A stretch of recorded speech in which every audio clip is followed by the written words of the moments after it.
Today we are creating this bob wig, which is a very lovely hair package from a client.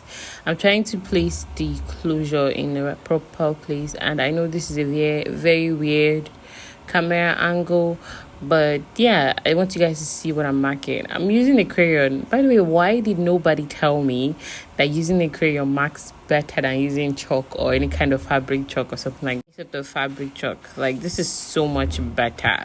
And please ignore my husband that keeps looking back at me. He's just giving me support. If you're new to my YouTube channel, welcome back. If you're an old subscriber, I love you so much. Thank you for your love and support you bring to my channel. It really do make my day. And yeah, let's just dive right into this video. For this video, I went ahead with my daughter's crayon to map out what I want. After mapping out the closure placement, and there are different ways of placing your closure. You could use a hand needle and sew it down to the wig cap before you take it off your done head. But because I have been doing this for way too long and I'm pretty much becoming cocky with it, that's why I could map it out and, draw it on my own. Now I'm keeping 1 inch difference to every hair bundles I'm going to sew on the wig cap. And this my mapping is a mapping that I've been using that works 1 inch different, and the hair bundles I'm using to work today are not as many or as thick as they usually would be. It's a very scanty wig because my clients give me like 2 hair bundles, and those hair bundles are not even a very great amount of grade. So yeah, now after marking the wigs, I took it to my sewing machine, and I'm sorry to you if you notice once in a while that my sewing machine goes out of focus. Is because when I put my hand, my camera tends to lose its focus. So I'm so sorry to you for that happening. But you always start your first waft with double stitching. You have to double stitch when you start, like I'm doing right here, and double stitch when you end. That is a very great tip for making your wig. It makes your work last and secure your bundles to that wig cap for life. It would barely unravel. It will be safe, and your clients can literally comb it as hard as they want to, and it would not unravel unless the cap gets damaged. And yeah, you'll be seeing Jessie's finger once in a while. If you do not know, Jessie's my beautiful daughter. You'll be seeing her fingers once in a while because she's always with me when I create my videos. And if that's kind of annoying to you, I'm kind of sorry, but there's nothing I can really do about it. She's a very supportive, loving child. And yeah, when I'm done with sewing this part, I actually ran out of thread in the process of sewing, but yeah, I sew according to the lines that I have mapped. You need to take your time to make sure that your lines are visible and effective.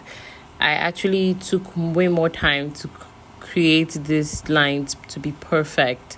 I didn't show it all on camera, but I actually took my time to make sure the lines are perfect. Like I said, I kept 1 inch gap in between every waft I'm sewing. 1, because my bundles are not that much. 2, because the bundles are still not that much.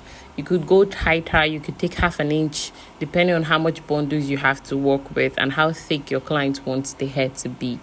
This is a single drawn hair, and the bundles are not that much. Anyways, moving forward, I don't know what I'm doing here. That made me know.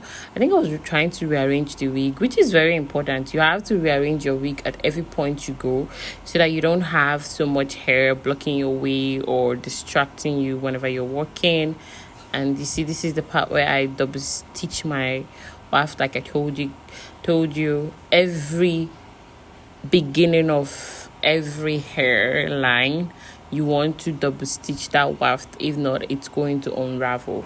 And I had some questions about how I made my no closure bangs wig. I had some questions about that, and yeah, that's part of the class. Is something that I have taken so much time to master that craft.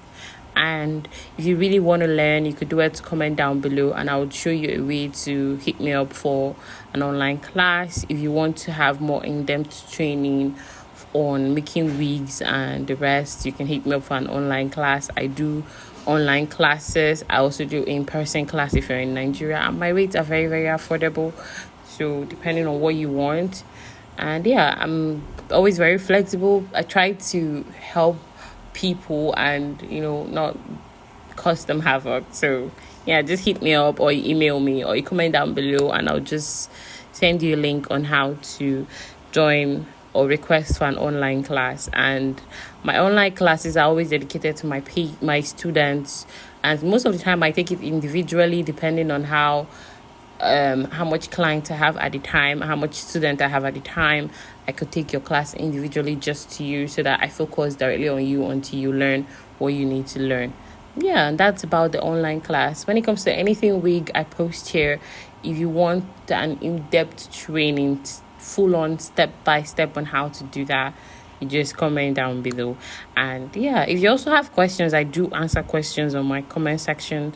If you have questions about the wig, I would also answer your question. I'm open to answering questions on my comment section down below.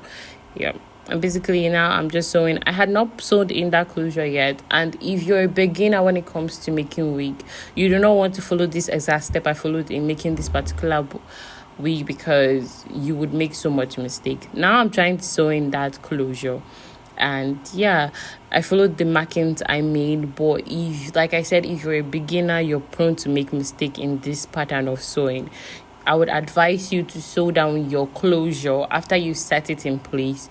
By setting it in place, if you're using this type of wig cap I'm using right here, they already have like a center parting line for your center closure. But if you want it by the side, you could also hit me up and I'll do a dedicated video on that, or maybe do like teach you on my online classes, because most of my clients prefer center patterns, so I barely get clients that say side patterns, so I don't know when I will get a video on that. But if I do have a video on making side parts big, I would let you guys know, and I'll post it here on YouTube. But if you're starting for the first time, you want to sew down your closure with a needle and thread. You want to sew it white on your mannequin head, on your done head, so that you get it perfectly and more secured before you go over it with the sewing machine. Because if you don't do that step, trust me, you're going to find it difficult. It's going to be stressful. There will be hairs everywhere, and you could actually make mistakes. So you really want to take your time in doing that part first before going over to the sewing machine, which is what I do when it comes to a frontal wig. My next video on wigs will be how to sew a frontal wig, so you will want to stay tuned for that. I'll be so excited to see you watching that one too. I'm also going to sew my frontal wig with a hand needle before I go in with sewing machine, because frontal wigs could be very tricky. You do not want to use this pattern on a frontal wig. It's going to stress you and you might not even get the placing right. So do not use this pattern. And by the way, this is a Kim K closure, so it was also easy for me to navigate it. Depending on the size of closure, guys, you want to make sure that you can manipulate your type of closure if you're using this pattern of sewing. And yeah, this was an urgent work that was for a client, and I had to send out the next day, and that's why I got cocky. Like I said, if it's your first time, do not try this. It would mess your wig up and you have to go over it and re-sew it. Like, see, this whole time the only thing I've been doing is sewing the closure. Till now I'm still sewing the closure because I'm taking my time. Even with doing this for a very long time, I still do not want to get cocky and make a mistake. So yeah, now I'm going back to sewing the bundles. I'm getting closer. And if you don't know, I sew all my wigs using the zigzag stitch.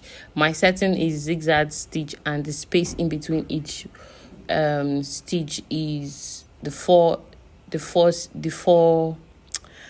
centimeter space. Like, your settings on your tension for your thread is, my settings for my tension for my thread is 1, and then the space in between each sewing is 4, and that's the setting I use on my sewing machine. If you want me to make more in-depth talk about my sewing machine, or what I use and how I do my settings, do want to comment down below. Ignore Jessie and my friend that it's not the backdrop.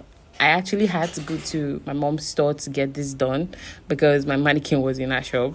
So I had to get there to cut this because of how urgent the work is, like I told you guys. So I couldn't get everything done in my house or in my own place of work. She had my mannequin. She was using it for some hair scarf. If you want to actually see a tutorial of how to create those hair scarf, you could actually comment down below. I could learn it from her and teach you guys.